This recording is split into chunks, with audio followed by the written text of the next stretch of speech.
सन्मान्य सदस्य बापूसाहेब पठारे. अध्यक्ष महोदय, बंबासाहेब देतो मी आपल्याला 5. अध्यक्ष महोदय, आपल्याला ज्ञात आहे की आपला मतदारसंघ आणि माझा मतदारसंघ लागून आहे आणि हडपसर आणि खराडीमध्ये मधल्या काळामध्ये किती ट्रॅफिक जाम होते आणि काय अडचणी येतात, हॉस्पिटलमध्ये लोकांना जाता येत नाही, अशी परिस्थिती असल्यामुळं हडपसर भागामध्ये रस्ता 80 फुटाचा आहे आणि नगर रोड भागामध्ये माझ्या मतदारसंघामध्ये 150 फुटाचा आहे आणि त्यामुळे पलीकडच्या भागामध्ये ओव्हरब्रिज होण्याची अत्यंत महत्त्वाची गरज मंत्री महोदय त्या ठिकाणी आहे. आणि म्हणून येरवड्यामध्ये सुद्धा तीच परिस्थिती आहे.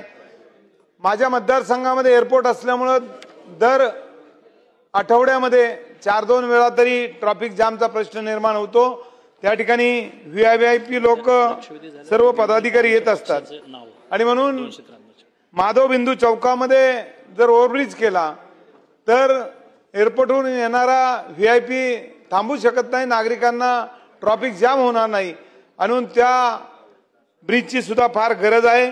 त्याचप्रमाणे जर आपण या ठिकाणी शासकीय विश्रामगृहाहून एअरपोर्टला जाणार असेल तर गुंजनच्या चौकामध्ये सुद्धा ग्रेड सेपरेटर केला तर त्याही ठिकाणी ट्रॅफिक जाम होणार नाही. असे अनेक त्या ठिकाणी प्रश्न आहेत की आपण म्हटलं की पदचाऱ्यांचा ज्या पदपथावर लोक टपऱ्या टाकतात, भाजीवाले बसतात, हा पुणे शहरामध्ये अत्यंत महत्त्वाचा प्रश्न आहे आणि तो दूर करण्यासाठी आपण सांगितलं की बक्षीस त्या ठिकाणी बैठका घेतल्या. त्या ठिकाणी ठरवलंय की जर जो अधिकारी त्या भागामध्ये ते काही कारवाया करणार नाही त्याच्यावर कारवाई केली जाईल. मंत्री महोदय, मला या ठिकाणी